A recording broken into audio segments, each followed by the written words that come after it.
Hello, welcome to the 8th week of this class. And today's lecture is going to be a little bit different. And it's going to be different because I have a few topics. The largest and the meatiest part of this is going to be from your lane reading, and you should have already finished reading it. We're going to talk about educational models for deaf children in the United States and how those models impact their upbringing and their educational background, so on and so forth. But it just so happens that for a previous course that I had to miss, I filmed this lecture, and I like what I said in that lecture. And I also had students there able to ask questions. I liked their questions. It was a nice lecture, and the format of it was great. I apologize, the video quality is a little less because it's an older video. The sound quality is a little less, but my students have never said anything about it up until this day, so I have that video. And we will start with a few slides first, and then you will see it transition to a different video. And that lecture is 40 minutes to an hour. It's a full lecture, and then there will be a few slides after that. And that is our plan for today. On this first slide, you will see this GIF. It is not a picture, it is moving. And it's ASL in motion, and how awesome it is when it's being used in its dynamic form. This girl in this video is a deaf daughter of deaf parents, and her mother is Sheena Feely. She is a well-known deaf advocate, as well as the one who created ASL Nook. It is the curriculum for teaching children ASL. And so her daughter signed a whole story from Where the Wild Things Are. And you can see how proficient she is in the language. It's great. And it's a nice way to talk about literacy, which is a big part of today's lecture.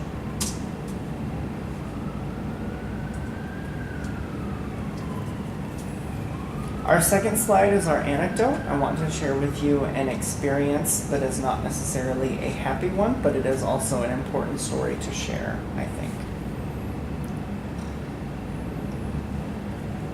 I want to say it was 2005. I'm trying to remember the year, 2005 or 2006, but it was when Hurricane Katrina hit New Orleans. That following year, I went to a fundraising event in Wisconsin. I was part of the entertainment for that event, for that fundraiser. It was a fancy black tie dinner, $100 a plate type deal. And people wanted to sit and watch dinner, or have dinner and watch the entertainment. I was one of the entertainers.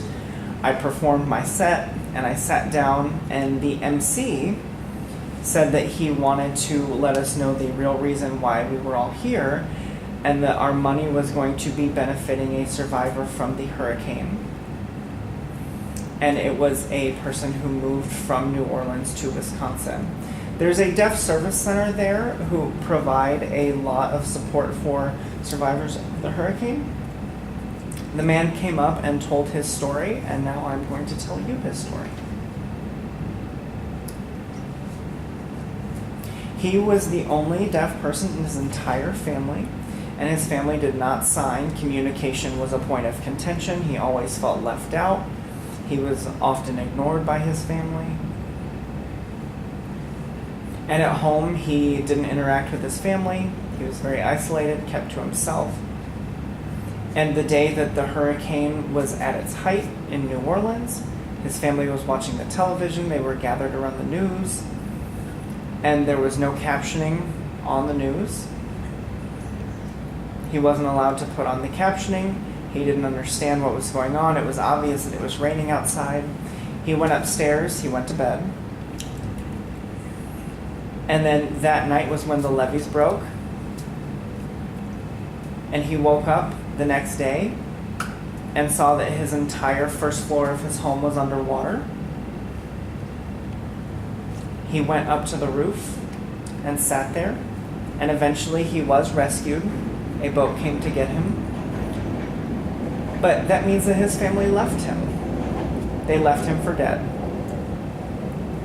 Because it wasn't worth for them to try to communicate with him. They had to evacuate. And they put their their frustrations with communication or the burden of communication above his humanity. And that sounds awful and unbelievable, but this is not the first time that has happened. You saw autism unveiled, which means you know that this is sometimes something that happens where a deaf person's humanity is brought to question. And for me, it is unthinkable that any parent would give up on communication with their child. But if speech doesn't work and the parent has to learn sign language, they will try a very rudimentary sign system, or they will just completely disregard that and they won't learn sign at all.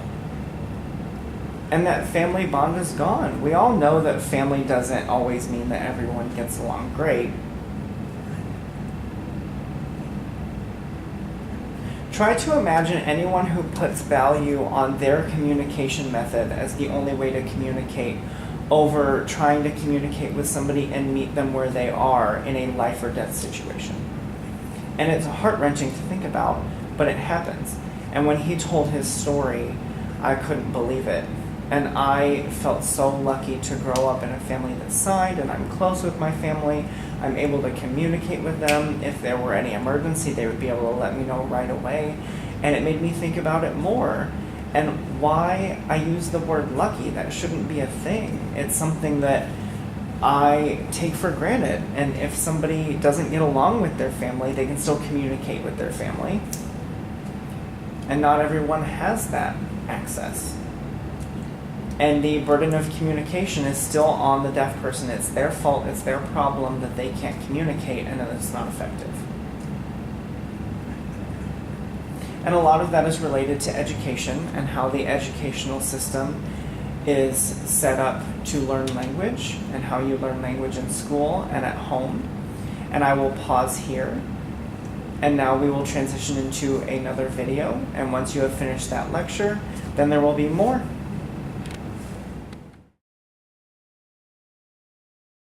Next week in class. Okay, so that's the plan. Alright, so now this is a video that I will post to Facebook for all of you to watch. Please watch it before class meets again. I will also post the PowerPoint so that as you watch the video, you can look at the slides on the PowerPoint and connect the two. The PowerPoint, you will notice there are some slides that have numbers. That number I will announce to you. Now we're discussing slide number, whatever. I have my laptop right here, so I might reach down and tap to the next slide. If you don't understand what I'm doing, that's what I'm up to. Got it? Okay. The first slide that opens, you notice the picture of the man sculpting. It's a deaf artist. His name is Jeremy Quiroga. And it's odd because I know him better as an ASL poet. That's what he's done most of the time. But he has interest in different art mediums, so he started sculpting. The one that you see in the picture here is a whale diving underwater. But you notice the sign for whale is also in the sculpture. So it's the tail of the whale is in the hand. So he's been sculpting that. The physical sculpture of the whale that incorporates the sign for whale. He was talking about some deaf art that he saw, in painting, 3D painting of Divya of deaf art, and so he wanted to incorporate that into sculpture as well. So that's the concept, and I can't remember the name of that piece, but he's been working on that same piece for 2 or 3 years now, 2.5 years, something like that. He hasn't finished it. Now, I want to explain, okay, first we'll go through announcements.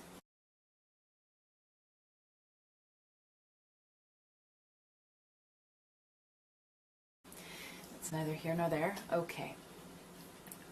If you look at the slides, you'll notice the slide number 1. There's a big number on the bottom right-hand corner. So, education placement. Placement meaning when that deaf child is ready to enter school, they try and figure out what will best fit this child's needs. What level of what level they're ready for. So there are several considerations. Language, what language do they have already? Their social capabilities, their social skills, and their scholastic or academic abilities.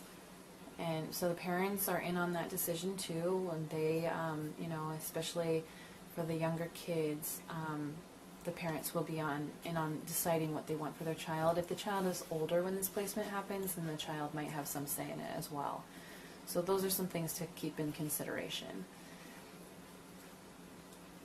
Now, of course, there is opportunity for the deaf child to change their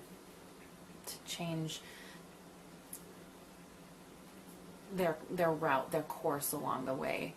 But before the 1970s, there was no law or policy that really protected or promoted opportunities for deaf children. So the most common choice was to send them to a deaf residential school. Now, a deaf residential school, their philosophy of teaching style and model really depended on the school itself.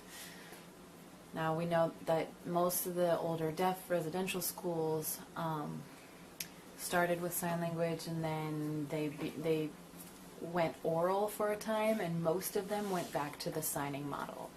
Now, most schools today for deaf children are also strongly oral because of the time of Alexander Graham Bell and Manon. So because of those two. But still, it's common, either one, sign language or oral school. But mainstream didn't start, that concept didn't really start until the 70s. And it was because interpreting became a profession, became a professional field. You could begin work as a full-time interpreter, and that started in really the late 60s.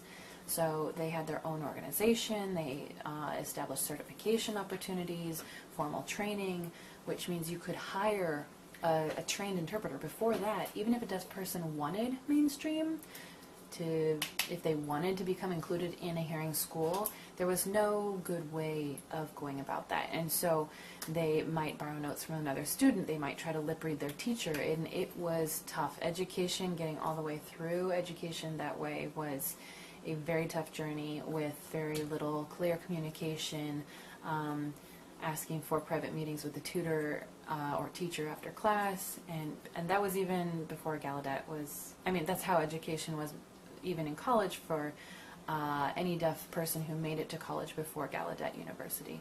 And so any option for mainstreaming before the 1970s really depended on the independent effort of the student. Interpreters came as a concept of allowing language access in the classroom.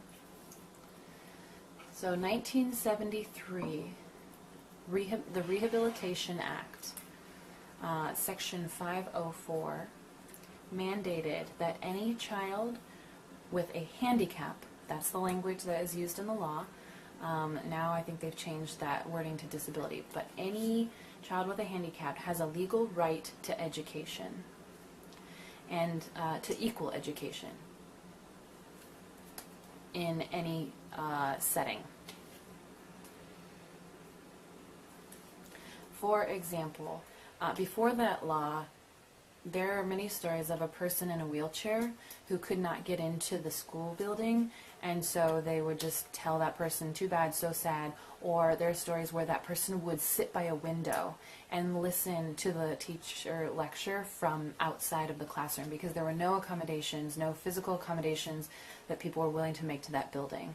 And so when that law passed, it required schools across the nation to make those classrooms accessible, to make the learning environment accessible. It gave a legal right to education in an equal setting. So for a deaf child, if their parents didn't want to send them to a deaf school, they had a legal right to mainstream them, basically. Now that transition was a slow process because to convince the school now to hire an interpreter in those early days of mainstreaming, many interpreters didn't get paid anything or hardly anything.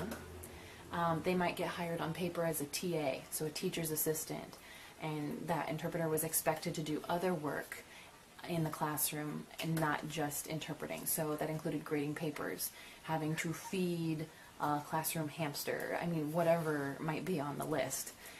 But that was because they were hired as an assistant. And then around the 80s, it started becoming standard practice. If an interpreter is hired, they are hired as an interpreter. But before that, their role could include anything. My own experience, my first interpreter was hired as a TA until, oh wait, let me back up. I had an odd, unique situation because I had the same interpreter from 2nd grade all the way through senior year in high school. Most students at they might transfer through different schools, or as they advance in school, they have different interpreters that are assigned. But for me, at that time, there were not many interpreters around, first of all. So 1st grade, I did attend a deaf program. The teacher said, you know, Crom it's not really a good match for this program. He really should be mainstreamed. When we did find a school that was willing to hire an interpreter, they were only willing to hire her as a TA. So the TA for my 1st grade class became the TA for the 2nd grade class, but working as my interpreter. I have a question. What would identify a child as better for being mainstreamed rather than for a deaf program? Okay, so now one issue with a lot of deaf programs, especially back then, is curriculum. Really, a lot of deaf education was considered remedial, or the standard of expectation for deaf children, the maximum possibility or the result, you know, of standardization for each grade. You know, at this level you should have this, at this grade level you should have these mathematical skills. My own skills in math were very normal. They were very, I had very standard skills in most subjects except for my reading skills. I was well above what they were teaching, and so the teacher saw that and suggested I find something that would challenge me because I would be bored to tears with what the curriculum was offering. And so often when you identify someone who will benefit from mainstreaming, it's because of what the education is offered in a mainstreaming program versus a deaf curriculum. Another thing is deaf schools. Some deaf schools have money and they have a great curriculum and they have well-trained teachers. Other schools really suffer with their financing, with their curriculum, and then of course hiring qualified teachers. And so the education at those deaf schools just is not what it should be. Of course, the deaf school offers children an opportunity to pick up sign language, become fluent, have peers, but the education is just not there. And I'll go into that more as we go on here. Okay.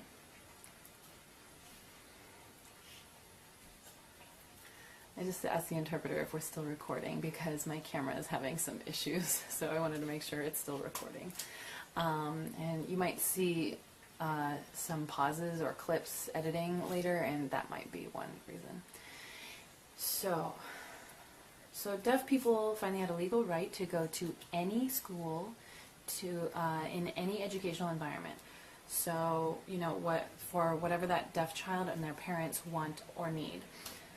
But, of course, as things happen, just because you had legal access to a classroom didn't mean that education was equal, because of many factors. The interpreter might not have been provided, or the interpreter might not have been qualified, or, for example, children with wheelchairs could get into the classroom, but then the building had steps or doors that were inaccessible, and so there's still problems even if you could even enter the building. A blind child might be allowed in the classroom, but then there were no books printed in Braille. So that transition, about 2 years later, there was another law passed, 1975, called the the Education for All Handicapped Children Act, also known as Public Law PL 94-142. It's now called, there's a new name for the law, Individuals with Disabilities Education Act, which it becomes the acronym IDEA, IDEA. So with IDEA, with that law, it created the concept of LRE, which is Least Restrictive Environment, which basically means that a child, they're, you know, basically normal hearing kids, the environment that was mainstream, they want this child with disabilities to be as equal as possible in terms of mobility, social opportunities, and education. So I mean, you should be able to socialize equally with the other students. You should be able to have access to the same educational material, and you should be able to use the classroom the same way. So those three things, and it seemed like a great idea. And it does have many benefits for many children, except for deaf children. Because that concept does not include the concept of language equivalency or language equality. And I'll explain exactly how and why that works. So a deaf child who is mainstreamed is almost always almost always uses this model of full inclusion, which means there is an interpreter present in the classroom. The deaf child, there might be one, maybe two, maybe a handful, but typically there's one deaf child in that mainstreamed classroom. You have the interpreter, and you have all the hearing students and the teachers up there. The teacher is lecturing in spoken language, and the interpreter is doing their job, and that, sure, could be least restrictive education, but socially, it's very different. Because all that side chatter, all the side conversations and the jokes and the cheating and everything that happens in a normal educational environment that every other student is privy to, the deaf child does not always have access. The interpreter typically interprets between the teacher and the deaf student, and that's it. There's no social time where the interpreter is working. Lunchtime, definitely not. Recess. That deaf child is typically on their own, left to their own devices to communicate, and it creates a huge barrier. So that social aspect, deaf children generally suffer, they miss a ton. The use of the classroom, well, sometimes there are audio recordings that are used in the lesson. Might be a cool game, but you know, like Hooked on Phonics or something, but for a deaf child, they can't use that during their free time or in a lesson. Other kids can use that to learn, but they don't have that opportunity. In a computer game, if there are characters in the computer game talking to each other, there's no captions provided, and so the deaf child can't use that. And so if they want to play a game or something, and the interpreter might not sit with them, might not be there. And so language access and social use of language is completely gone, which means that it's not actually a least restrictive environment. The least restrictive environment for deaf children, of course, would be an all-signing environment. Even with oral training, or a cochlear implant, or an FM loop, which is, it's really kind of, it filters out all of the background sound except for someone who has the microphone. So a teacher could have a microphone, they can wear that microphone, and then somebody who has the loop system, they can plug it into their cochlear or their hearing aid, and it's really good for audio training, that kind of thing. But as we have discussed again and again, those who rely on technology for training for listening and speech still depend on signs, still. But that law did not take that into consideration. And so mainstreaming with an interpreter seems like it's a great use of LRE, that concept, and the deaf schools are considered opposite, the opposite model. So, sorry, to go back, mainstreaming is considered LRE, and deaf schools are considered opposite, that they do not prepare a deaf student the best, which I want you to think about, and we'll discuss that next week. Should deaf people have their own separate laws? Well, first of all, deaf people hate being labeled disabled, but we benefit from many disability laws. The deaf community really is able to piggyback off of a lot of laws for disabled groups. Use them for legal protection of ASL, communication access, technical accommodations, all kinds of things. But at the same time, to be labeled disabled in order to have those rights,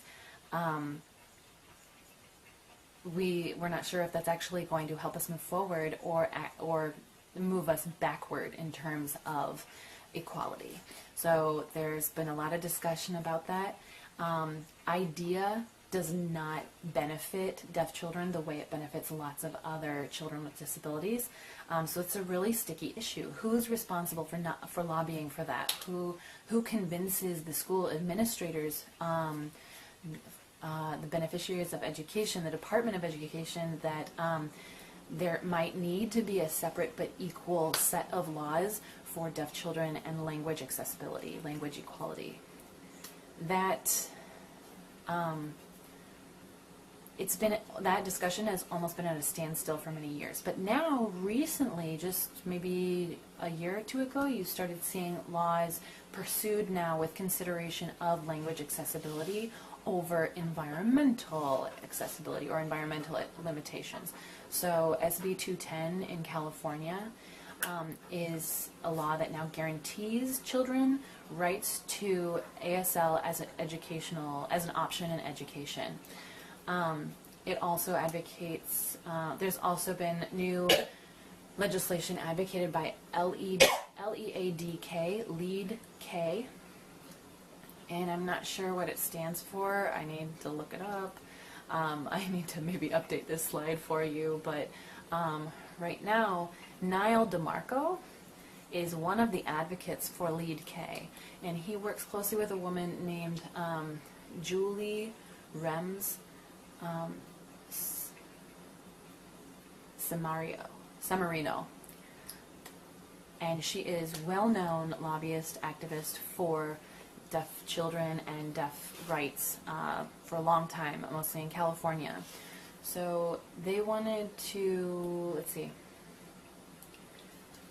mandate is a strong word, but make sure that ASL is part of the curriculum and an option for deaf children in the educational environment, and that it's there ready to go. So I did have a question from one of the quote-unquote students in the room. She asked, so who is behind these laws if, they include disabled but deafness is or is not a part of that? Who is responsible for writing the laws? Who are they aiming these laws for? General disability laws, I don't know, because I don't actually interact with a lot of other disability groups and who their lobbyists are. There's definitely active organizations for the blind community, for mobility barrier community, for cognitive impairments. So there are definitely different categories, different organizations. And who wrote the IDEA law? There might have been one or two deaf people involved, but it wasn't the deaf community at large. My experience, my own body of knowledge with deaf people who have used legislation, it's very limited. So it's a good question, and I might have to get back to you on that. But most disability legislation is not authored with deaf people in mind only, obviously. Okay, next slide, slide number 2. We already discussed MCE, manually coded English, the system of signing lexicon with English grammar and vocabulary. It's not really a language itself, it's a communication system. but those are often included in mainstream education to try and force improvement of English literacy skills in deaf children. But again, people fail to understand that a language foundation means that you need to give a child access to any language. So again, during the 1970s, there really were a lot more opportunities for mainstreaming, and as those increased, more options for children's education, more options for schooling, where children would go to school.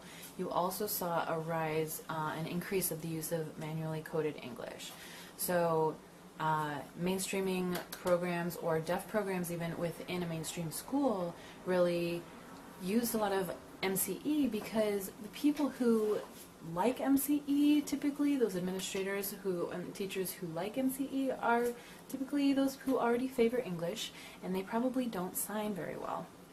And so it was a popular choice for schools to use MCE because it was so easy for them to say, oh, look at how similar it is to English, and this will help you with your literacy skills. But they were trying to teach English by using English without allowing these children a way to, quote-unquote, hear it. And so it's the same example we used before. You can't look at a book and just will yourself to understand the words. You have to know the concept behind words first. You have to learn to read before you can understand the book. And so hearing children are taught to sound out words with the concept that they will understand the meaning behind those words. So CAT sounds like, okay, I've already heard that word before, cat. I think that word is related to animal, and I see that animal in my cereal in the morning, and that's cat. But if you don't know English and you can't hear English, it requires a different way to educate those children. So giving them a simple sign, cat, but they would change that sign and add the letter C, and do that, and that doesn't make sense. But ASL has those images already embedded in a lot of the signs, so they could sign the sign cat, look at the word, and make sense out of that. But MCE was a primary choice in mainstreaming environment and has often caused a lot of problems with literacy in deaf children. Now, literacy, I want to make sure that you understand what I mean by that. There's 3 categories of literacy. When I sign the word literacy, I typically, typically we think of reading and writing skills, reading and writing fluency, which means actually just functional literacy. But that's only one category. There are 2 other categories that you see on the slide. So functional literacy means you can read and write well enough to navigate an everyday world. So you can fill out paperwork. You can fill out an application for a job. You can read email. You can read street signs. That's functional literacy. And many of us are beyond only a functional literacy level, but many of us are not. There are 2 other classifications of literacy that are important. Cultural literacy, meaning that you can understand references to things in your world, in your culture. So if somebody says, for example, live long and prosper, and they give you this hand shape, if you're culturally literate, you know, oh, that's from a TV show, from a famous character. You can understand references within your own culture. Or another example would be on a train. If somebody's like, I have something in my throat, I'm going to spit on the train, and you can turn to them and say, please don't spit on the train, that's impolite, and it's not, and it's kind of gross, it's not healthy, and it's not polite, and you know this because of your social interactions, that spitting on a train does not fit with how you interact with others and how we expect the things around us. The third category is critical literacy. So if you're able to read something and expound or expand from that. So why I should vote for this person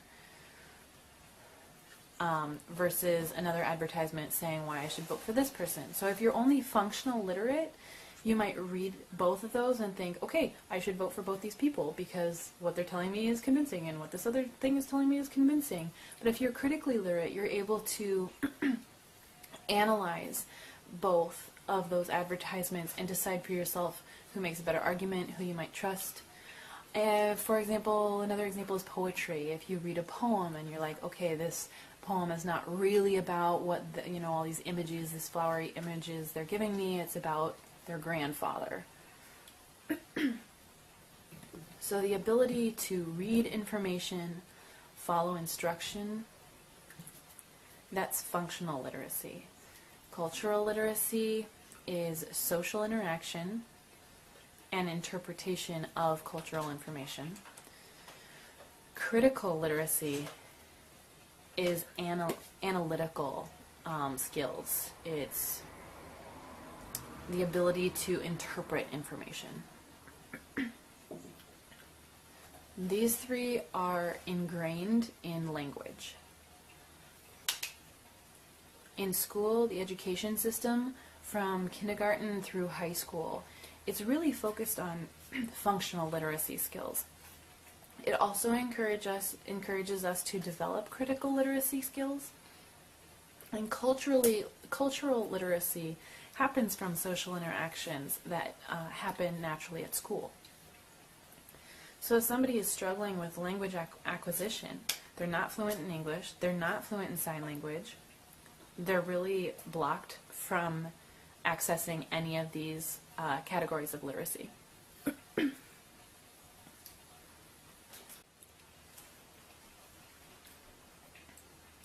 So, research studies prove that children who experience deaf education, the 40s, 50s, 60s, 70s, up till now, those with strong first language, typically ASL, succeed better with all three types of literacy. Many of those who are not fluent in ASL, or who are fluent in ASL and have had ASL from their parents, from school, from everything around them, do equivalent to their hearing peers throughout their educational journey. Those without a strong first language do not do as well consistently. The majority of deaf children exposed to MCE only in school, they tend to struggle in English literacy. They don't acquire ASL literacy until later in life, if ever. And if you meet older deaf who have gone through education during the 50s, 60s, and early 70s, you see a heavy influence of MCE on their signing style. And their conceptual expression is so-so. Literacy in ASL is functional at best. They never quite get to the level of a more sophisticated level of presenting an ASL. They might not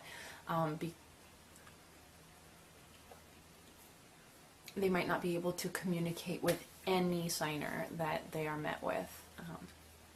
So that's something that we see with MCE. MCE causes the worst illiteracy level in children. But what we saw then was adults would start blaming children for their lack of English literacy skills. And so their answer was that to force more English on them, to improve their English. And the deaf community is standing here in the corner saying, actually, we need more ASL. So that vicious circle that started puts the language accountability on the deaf person only, and it's always has been that way. So that's a problem that is still perpetuated in many mainstream programs today. You see that example we discussed about Texas coming up with their own new system, signed English system, because they decided MCE was not working and oralism was not working. They were going to invent something else, which is really, there's no reason to reinvent a broken wheel. Question. Yes, If- question. If MCE so clearly doesn't work, and there's so much evidence about it not working, and there's a lot of evidence about what does work, why is it so difficult to change the system and just use what works?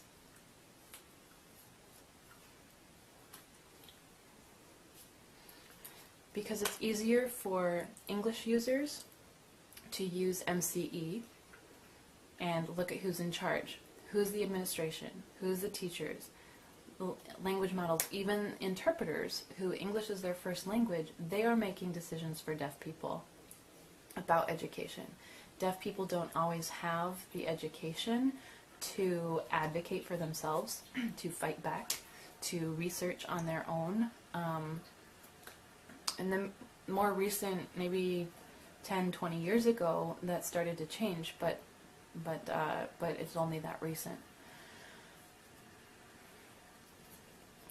But mostly because it's easier for people, you know, if they have to or they feel that they need to learn some kind of sign language, they will choose sign English over ASL because it's easier for them, because they already have the English foundation. It's important to also be aware of one thing. In America, it is not required for educators of deaf children who even have a degree in deaf education to know ASL at all. It is not required that they are fluent in ASL. There is no certification or standardized test to evaluate ASL skills of any kind for teachers of the deaf. Many other countries do have certification for fluency mandates. Other countries also have, you know, seen evidence that sign language improves literacy for deaf children, but in America we are still lacking those qualification requirements. There is an organization in America, ASLTA, ASL Teachers Association, which offers a certification standard for educators of ASL. So meaning deaf people are expected to improve their fluency of ASL to teach hearing people ASL. But hearing people who are teaching deaf children, they do not have to prove any kind of fluency level for children in all subjects. So that's the way it is currently. The curriculum for deaf education is special education with a concentration in deafness, and they have changed that. Many schools have changed that to often include ASL classes, but ASL, they typically have 1 through 4, and that's it. There is no continuing on to practicum or exposure to the deaf community. That's it. Some deaf education programs out there don't teach ASL classes at all. They only teach MCE. So, yes, there's that. Okay, so slide number 3. Notice there's a paragraph. It's the definition of bilingual education. This is a section from the law passed in 1965. It's the Bilingual Education Act, because people noticed there was so children from who speak different languages at home. Now they had a whole classroom full of foreign-speaking students or foreign language-speaking students. They needed to teach them all English at the same time. It would be easier if they were all from one country, perhaps, but they were all from different countries all over the world. That poses a huge challenge. Maybe if there was a kindergarten classroom with 5-year-old kids who all spoke English, then that would be easy to teach them. If there was another classroom with all students who spoke a different language, you could maybe more easily teach them. But if you put those students together, then you have a whole different ballgame. And whatever they need to learn in kindergarten, I don't remember what it was because it was a long time ago for me. But again, here we have a huge irony, because speaking different languages was respected. Those children, you know, were basically saying, oh, you are bilingual, you're going to be bilingual, great that you already have a linguistic foundation, we want to respect that and go with it. But for deaf children, ASL was not respected as a linguistic foundation and was oftentimes dismissed. However, some programs noticed the benefit of bilingual, bicultural education, also known as the Bye-Bye system, for deaf as well. And so for deaf, they applied the Bye-Bye policy, the Bye-Bye theory, the Bye-Bye curriculum to deaf children to try and improve their English literacy skills, but also to make sure that they maintained their literacy in ASL. So how might that work? There are 4 principles of the Bye-Bye education. So here we go, slide number 4.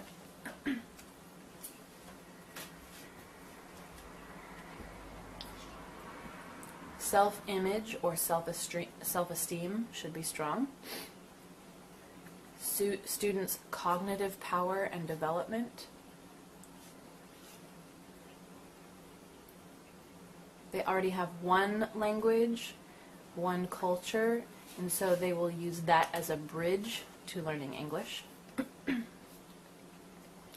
And to improve the students' reading and expressive skills in English. Now, how might this apply to deaf? Well, if you allow a deaf person, if you understand that a deaf person already understands ASL, and you don't punish them for that, but you allow them to be deaf, you know, feel proud of themselves for who they are, and not making them feel lesser because of that. To develop students' cognitive power, encourage them to think, to use their critical literacy skills, to develop that and not just parrot and copy sentences or concepts, grammar, but to understand the language and how to analyze that language, how to listen, how to actively listen. Third, to use ASL for understanding concepts. So here's a word, I don't get it. Let me show you the sign for it. Here's the meaning behind it. Okay, now I understand what the word means in English. And the 4th principle, understanding that word in English means you can now develop the reading and writing and that kind of literacy. So rather than focusing on speech in reading and writing, maybe you can have an opportunity to learn speech later, but reading and writing, that is the most important thing. Functional literacy is the most important thing in our society. Okay, next slide, slide number 5.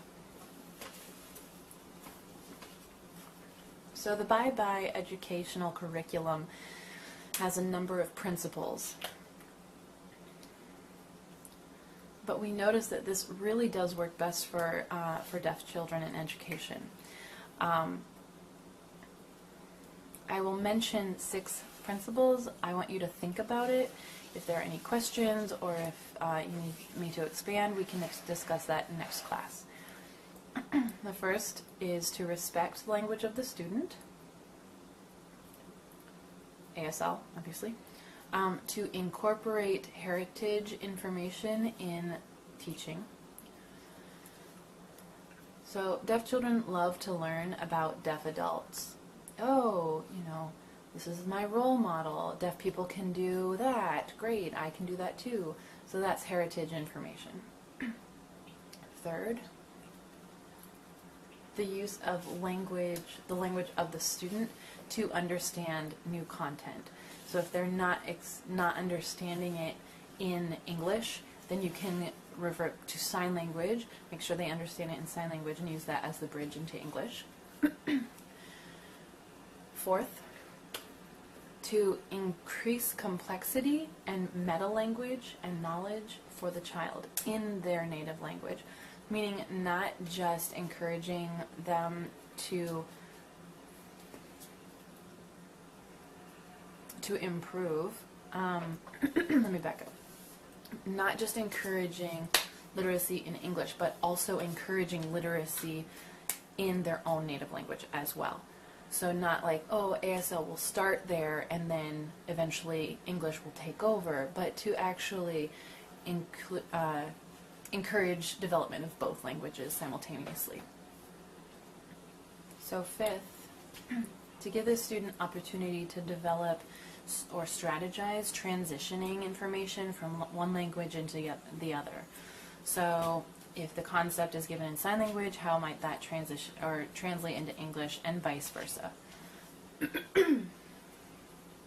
Sixth, to give the student meta-language and awareness of English, because, you know, most hearing people learn English through hearing it. They learn tone, sarcasm, how English is spoken in different ways for different meanings that is not translated well onto a page. If you read the same English sentence from a page, it doesn't let you know how someone is speaking it in dialogue. So if someone has the right approach in Bye Bye Education, they will learn how to sign that in the correct way. So if somebody says, really? I didn't know that, but they say it in a sarcastic tone, it might be like, oh, really? I didn't know that, versus somebody who's like, you know, obviously that is, they were being sarcastic. So those are the 6 principles. I want you to think about that and be prepared to ask me questions in class next week, okay? Slide number 7. Ah, yes. So the color key here is I have a few slides with images on them. I wanted to show you different classroom models for deaf education in the classroom. And this will reflect language use as well. So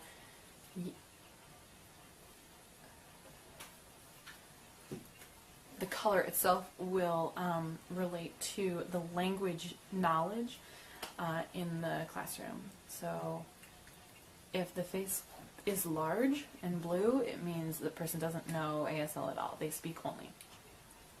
If it's light lavender color, they might know ASL a little bit. They might fingerspell only or sign a little bit. They might know MCE. Purple means they are fluent in ASL or they have the appropriate fluency level for that age. The face size, if they're small, they're a student. If they're bigger, they're either a teacher or interpreter. They're an adult. So that's the color key. So keep that in mind as we go to slide number 8. This is at a deaf school. You see the students, they're all purple, so they're all signing. Assuming it's a deaf residential school that signs and not an oral school, I will make that comparison to mainstreaming school later. So purple faces of students are signing. Notice the teacher themselves is not purple. They are lavender. Why? Because like the question we had from the student here, you know, they ask about what's up with the sign language skills from the teachers and administrators. I saw it myself in California. There are teachers working in classrooms who can barely sign, and it causes a lot of frustration in the students because they can't interact in the classroom at the level that they should be able to, and yet the adult will turn around and blame the students for their bad behavior when it's really the teacher who should be blamed for their lack of communication skills with their own students. So it always depends on the school, with a lack of money, with a lack of curriculum, with a lack of knowledge of who's doing the hiring and who they are hiring. So the system itself is often already flawed. But students can interact with each other, meaning they can pick up language from each other. So that acts as a language model in itself. Social opportunities in a deaf signing school is great. educational opportunities, it just depends. Slide number 9.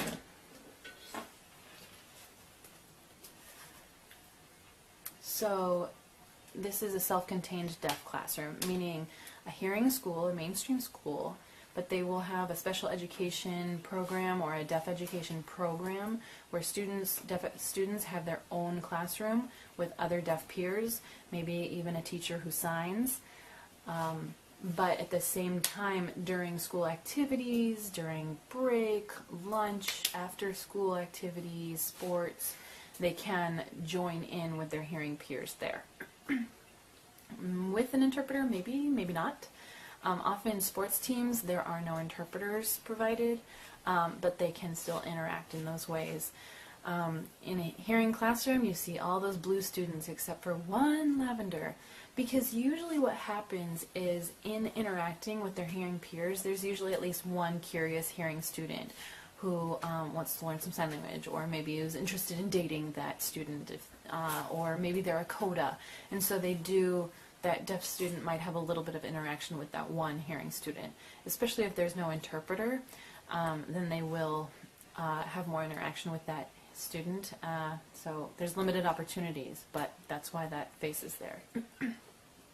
The educational standards might be a little higher for those curriculums. Sometimes opportunities for interaction with their hearing peers they have better opportunities there, but it's still limited interaction. Okay, slide number 10. Self-contained deaf education classrooms with limited inclusion. I've seen this model, for example, in a high school that has a deaf program, but some of the students, their reading level is above average. So they get put in a classroom for only for just an English class with an interpreter. And that's one class only. The other 6 classes, they're back into their self-contained deaf classroom. Or maybe math. They'll get put into a mainstream math classroom. Or PE. There's no teacher in the deaf education classroom available to teach a PE class, so they go and join their hearing peers in the PE class. So you see the one purple dot in the blue classroom means the deaf person who signs. The lavender adult is probably the interpreter. The lavender is a little bit darker because interpreters should be more fluent. They should be, but often they are strongly influenced by English or MCE. You see 1 or 2 other purple. Again, the more exposure for the hearing students with these deaf peers, the more hearing students might learn some sign language. And we'll stop there. And now slide number 11. That's full inclusion, meaning fully mainstreamed. Meaning one or maybe a few deaf people are in the classroom all day with their hearing peers. That was my experience growing up with a hearing teacher. From 2nd grade all the way till I graduated high school, I was the only deaf person in my classroom with an interpreter. High school, they did have a deaf program on campus, so once in a while I had some deaf students come join my classes, but mostly it was just me. Until high school, I was the only deaf person on the entire campus. High school, we had a few deaf peers, but most of them stayed in their deaf program, so I would only see them during lunch or after school. Most schools, they don't have a deaf program. So there's just the one student in the classroom, and that's full inclusion. I do have a sign for that. It's not quite mainstreamed because here everyone's together at the same level. But the deaf community, culturally, we have a sign mainstreamed. It still emphasizes that that deaf student is alone. They're very isolated in this sea of hearing students. So it's not a true blend. And often what happens is, my experience, it was the same. I had access to education, and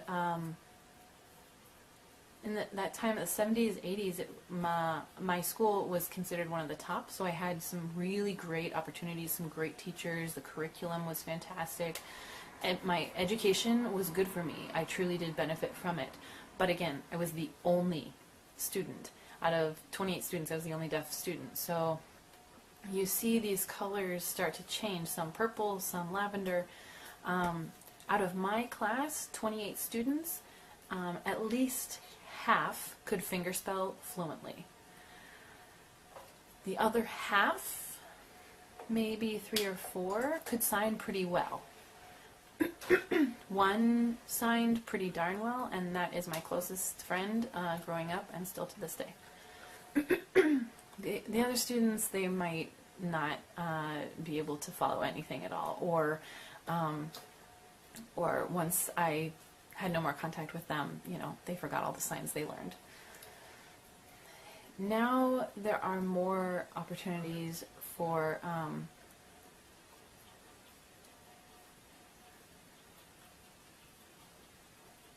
so the social opportunities. I had more opportunities for socializing with hearing people, really because I had no other choice. I couldn't say, oh, today I want to be with my deaf friends, because I was the only deaf person, I was the only deaf student there. So it was either I hide myself in a book or I go socialize with hearing people. And I was a pretty aggressive, gregarious person, so I didn't mind being with hearing peers. And my speaking level at that time too was fairly, my speaking abilities at that time was decent, so I could get along with lots of hearing people without any problems. I was pretty comfortable with that. But now, looking back, compared to today with people who sign fluently, it is a different world. It's a very different experience. I have a question. The friends that you had in school growing up, including your closest friend to this day, did they learn most of the sign they learned directly from you, or also from the interpreter, or any other sources? Me and the interpreter, both.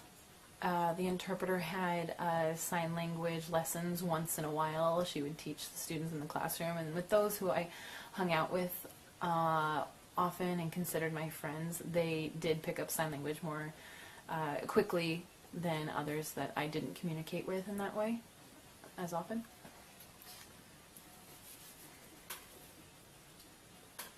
But still, the classroom environment, the teacher was speaking the whole time and the interpreter was working to catch what the teacher was saying. All those side conversations from the other students were completely gone for me. If there was a comment where a student raised their hand, of course, it's a different story. The interpreter will catch that.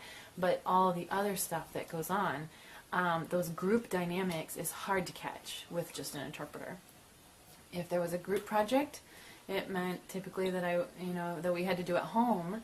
It was very frustrating for me because the interpreter is not there. The interpreter has off hours. She's not always just there on campus or, available to do group projects. So it was harder. We made things work. Sometimes students who I could communicate with the best, not students that I worked with the best necessarily, that made it an interesting situation.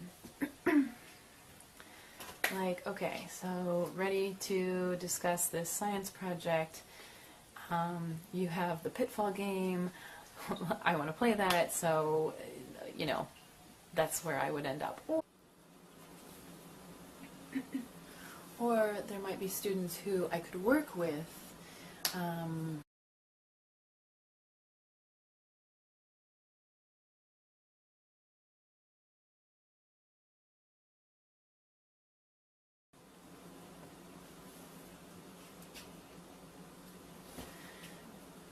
So educational opportunities did improve my social opportunities I had, but I was often isolated, as many deaf are, and that was frustrating, as was the language accessibility, and critical literacy was limited because there are no opportunities to use a natural language. So that bye-bye education is gone, even in LRE. So, next slide. Slide number 12. This is the bye-bye classroom. So it uses full bye-bye philosophy. And this works, I've seen this in LA in the classroom, and this allows the best of opportunities, the best of both worlds for all people. So it's hearing and deaf students mixed together in the classroom. There are 2 teachers. Both can sign. The program where I was working, both were pretty darn fluent. Not completely, but pretty fluent. At all times, one teacher only signs and one teacher speaks. And they will switch. But this allows constant exposure to both languages. Constant. So they would basically be interpreting for each other. So students could listen or take in the visual language at the same time. As I was growing up, so as these kids grow up, they learn sign language from kindergarten. And they become, it doesn't matter if they're hearing or deaf, they become fluent signers. The deaf students, their English literacy skills become equivalent with their hearing peers, and basically this is equal education. Their socializing or their participation in class is equal because they can raise their hand and ask a question in sign language or English, and it's their decision. During break, during lunch, after school, if they meet any child from that classroom, they can sign with them. They don't have to have an interpreter. They don't have to feel like there's a language barrier constantly dividing them. When I saw that, I thought that was the best model for all. But, of course, that's not standard. Imagine 2 teachers in each classroom. That gets expensive. But I did definitely see the benefits of it, and I wish that was standard, because really that would mean that more hearing people learn sign language too, and that they can use those skills later in life. It eliminated the entire cultural linguistic barrier. So those are the different models of classrooms, deaf education classrooms, and each with their pros and cons. In the last few years, maybe in the last 10 years, I started to see other factors in social opportunities and linguistic opportunities for deaf mainstream students, because ASL classes have become very popular, and more high schools are adding ASL as a foreign language elective, or strictly as an elective. And it's very popular because of Switched at Birth, the TV show, and other exposure to ASL in movies and TV, internet, etc. So because of more high schools having those opportunities, it means there are more ASL clubs as well. So that offers an opportunity for deaf kids to socialize with their hearing peers. Their hearing peers can learn sign language, etc. Now ASL is becoming more common at the middle school level even, because students have, which means students will get exposure to ASL at an even earlier age, and hopefully they will become more fluent because of it. So those are new opportunities compared with, even before 10 years ago. Social opportunities because of that are increasing, and also depending on how often the deaf students are enrolled, or how often these deaf students are enrolled in these schools, will make a difference on whether the programs are there. So there might be one deaf student or no deaf students there, and that will, they probably won't have such a successful ASL club or program, versus if there are a lot of deaf students at the school, or deaf students who stay at that school for a long time, then of course that will affect how many hearing students learn ASL along the way. Now, I think this is the last slide. It's kind of late here.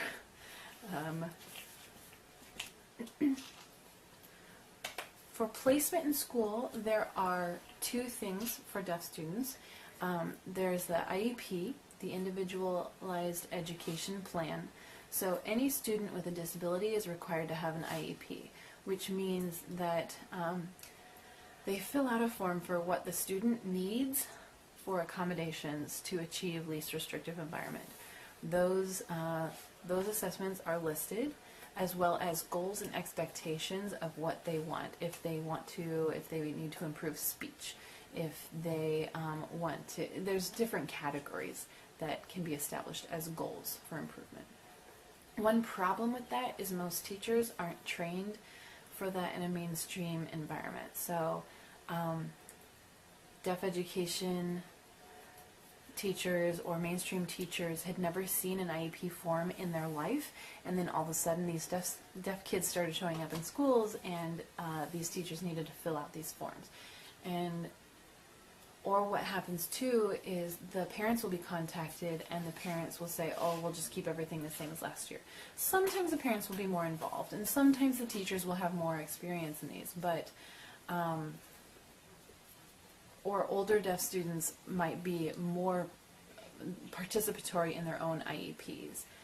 But there is no standardized template for these IEPs, and so it becomes tougher to figure out what are the best services to match for each student, especially because parents sometimes think what is best is what doctors tell them. And so they try to apply those same philosophies at school, and it really is not always the best match. And so that's one evaluation process. It does have pros and cons. But it is required in the school system, and there's no way around it. I had an IEP from 7th grade, from 2nd grade all the way through senior year in high school. I had an IEP. I had a meeting it was me, my teacher, an interpreter, my parents, sometimes another school staff. But every year it became shorter and shorter meetings because my accommodations included I need an interpreter. I'm fine. That's all. I'm fine. But it's not always that simple.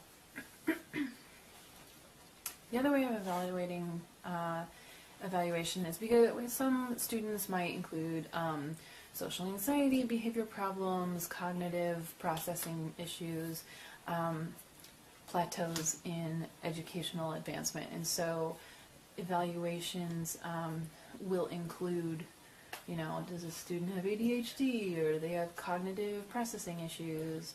Are they learning? Do they have a learning disability, et cetera, et cetera?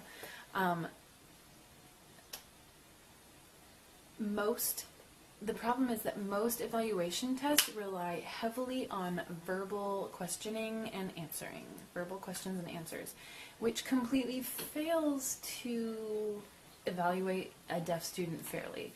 Because if they're asking questions through an interpreter, or they might not even be allowed to have a third party in the room during the evaluation. And so the person doing the evaluation might not be able to translate that question from written English to sign language.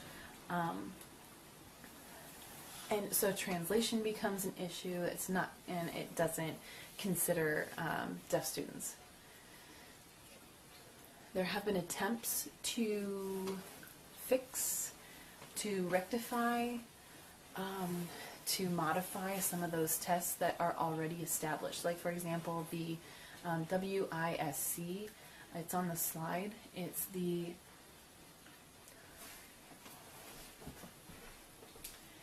Welsher Intelligence Scale for Children, WISC.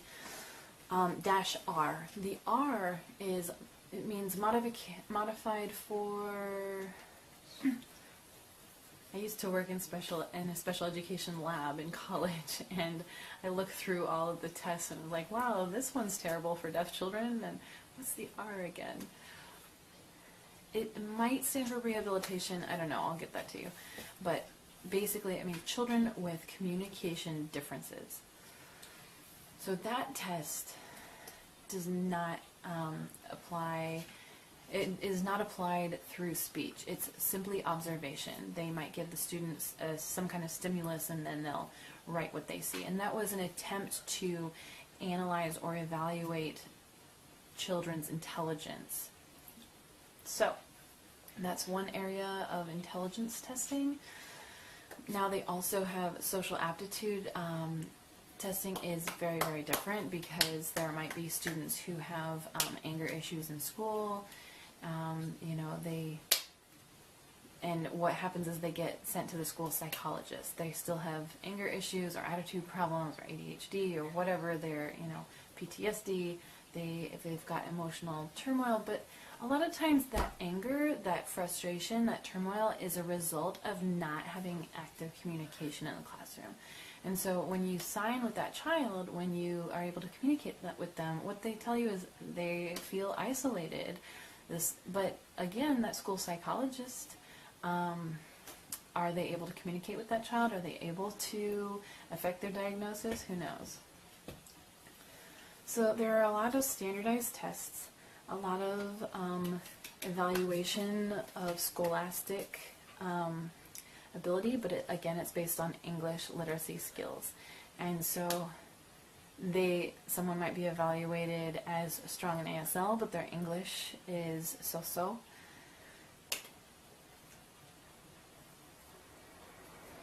And so they are valued as not academically accomplished. So it doesn't matter that they can expand on a philosophy and concepts and sophisticated thinking through ASL. What they're graded on is their their literacy in English. Even though they're able to be completely critically literate in sign language, their English is what's evaluated, and therefore they are marked as lower. So the point here is that intelligence testing and aptitude testing is often problematic because it's not a good match for deaf students.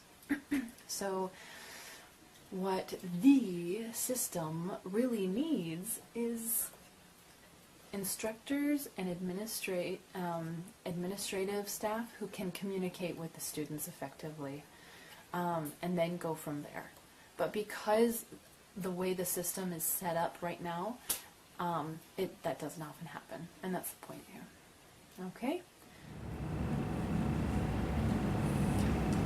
And here we are. We've talked about deaf education, and now we are going to transition into deaf space. We've already looked at a little bit in the classroom environment, so I want to discuss more about what deaf space means in terms of architecture, as in the physical space, but also the cultural space and the online space, the digital space. So we will talk about that. We are on slide number 17 for this PowerPoint. Now we are on slide number 18. We are going to look at architecture. So how do you make deaf space in a physical building and the physical environment deaf-friendly? The first thing, obviously, is thinking about lines of sight. And so windows versus walls, having an open concept space. And also we need to think about proximity and making sure that people can see each other easily in the space.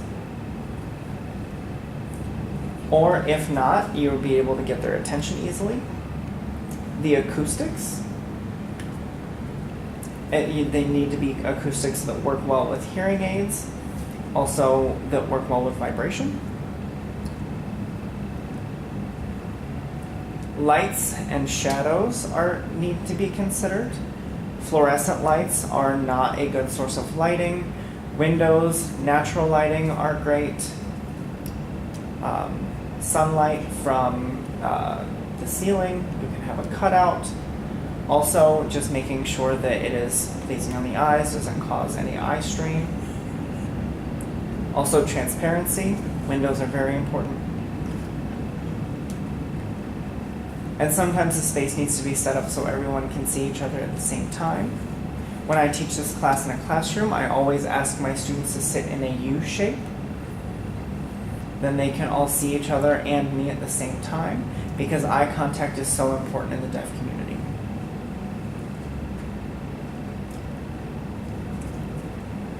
Deaf theater spaces tend to be on risers, even if it's small, so everyone can see instead of trying to dodge the person's head in front of you. Those are kinds of things that need to be considered for the physical space to maximize visibility. We're on slide number 19. Now we're going to talk about what a deaf-friendly cultural space means. And first and foremost, it's about respect. It is about respecting deaf people. This happened here last year in 2017 in Chicago. The Art Institute typically gives a talk or weekly tours, and they ask people from the community to lead the lecture. They will give them a topic. That person does the research and the legwork and provides the lecture. And the Art Institute has asked deaf people. It's once a month or twice a month, but the deaf community will come and they can watch a lecture in their natural language. ASL students oftentimes show up to those events. That's fine, anyone is welcome, but the issue that then comes about is that the hearing ASL students take precedence over the deaf community, and the deaf community can't see, they can't enjoy the lecture, and it is an event that is designed for the deaf community, and it's an infringement on deaf space, and it's not respectful, and it's not culturally appropriate. You want to think about interaction. Interaction is important for cultural sharing, and that's how you disseminate culture and language, but you need to think about inclusion compared to intrusion, and there is a difference. Because you can be there and you can be involved without being intrusive, but not a lot of people understand that. Or they feel that they have a right because they're learning sign and they need to be in front so that they can understand, but that is false. Because the deaf community is there for the signed information. And for seated events, deaf people need to be sat in front so that they can see, and they will ask people to move. Some people will be nonplussed about it. If that person has visual issues, that's one thing, but deaf people take priority. It doesn't matter if you got there 2 hours ahead of time, that deaf person needs to have visual access. If it's a mingling deaf event and a hearing person or an ASL student shows up, it's more like, you're here, this is for us, but there is that willingness to interact. But if they don't want to interact with you, that's fine, don't be intrusive. And it's interesting because this is an American problem. We as deaf people require our students to show up to ASL events and bother the deaf community. And we complain about ASL students showing up to everything, but it's a catch-22 because we require them to, and that's how they're learning the language. But in Europe, deaf events are very small. Hearing people are not invited, they are not allowed, they are not welcome. It's not necessarily forbidden, but language classes don't require their students to go. They learn in the classroom.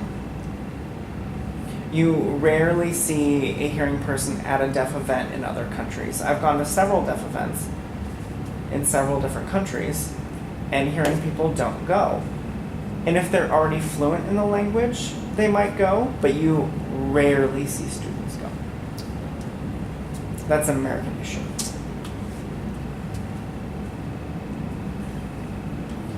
Now we're going to talk about what a deaf-friendly space online means. And it means the same thing as a friendly space for anyone online. It means there's no real role. This year, 2018, and also last year, there was a lot happening in politics, out in the world, online, a lot of strong viewpoints, a lot of disagreements. But even before that, people used to get into spats online. And people don't listen to each other, and everything gets out of hand. It escalates so quickly. And that has a term. It is called toxic disinhibition. And there's no limits to etiquette. There's no control of the interaction. And it can become a toxic environment. And the reason being is because no one can see me. It's fully anonymous. I can say whatever I want. There are no repercussions. Even if I know you, we are not in person. I can't see your reactions. You can't hurt me. There's no physical reaction. And if you respond, I can just ignore it. And that is toxic disinhibition, and it affects all of us. And we all say things that we don't mean to, and we're less likely to do that in person. Because online, you share more, than you would in a group of people. Online, you can say anything that you want. And it affects all of us, and it becomes toxic. There's one common example where you have an expert in any situation or on an issue. Those who have a different opinion, who will critique that expert and saying they don't know, they're not actually an expert. And this is my favorite example. My favorite example ever. This was on Twitter. There was a woman who said something about climate change or something, and some guy just trying to mansplain to her, saying that maybe she should take a science class and maybe then she would know what she was talking about. And her response was, I don't know, I have a PhD in astrophysics, so it seems going back to school for science would be a lot. And I thought that that was just a great comeback. But my point being is, who are the experts in the deaf community? Who are experts in deaf culture and the deaf experience? Deaf people are. But it's still amazing at the new arguments people come up with online and ignore the deaf community and critique the deaf community's opinion and why the deaf community should speak or should not speak or any issue, ASL versus oralism, so on and so forth. But remember we talked about picking deaf actors for deaf roles and how out of hand that gets? And it's just amazing how quickly the deaf perspective is dismissed. And it's not always a deaf-friendly environment online. And deaf people will withdraw from those conversations. They will avoid those conversations and typically stay quiet because it's not deaf-friendly. But it's important to remember when you're talking about an issue or a community, the community that that issue affects is the community to pay attention to. But people don't, because there are implicit biases and the anonymity that makes people think that they can say whatever they want. And while I'm talking about bias, we are on slide number 21. We're going to talk about the term hearing loss. That is a medical term, but it also affects how deaf people see, or how the community sees deaf people as missing something. So we created a cultural term that is the opposite, and it is deaf gain. It's a more positive way to look at being deaf. It's the silver lining lens that you're able to look at deafness through. Because there's deaf gain about learning a new language, a beautiful, expressive, fun language, and anyone can learn it. You don't have to be deaf. You don't have to be born in a specific place to learn it. And it's a language anybody can learn, and it can be shared. And it's a lot more private, because people can't hear it. You can sign anything you want to say in private. You can save lives from monsters, like in A Quiet Place. Also, the fact that deaf people see the world so visually, we see so much, and we learn so much about human behavior, and a lot of deaf people are experts at reading body language, and they can read somebody and navigate a lot of situations just by paying attention to body language. There's so much to gain by being deaf, and it's not about a loss, it's a whole new way of living life. And that term impacts the community because it becomes more of a source of pride. I am deaf and I have gained things from it. And outsiders are able to see that it is a different way of living, and it's not a lesser way.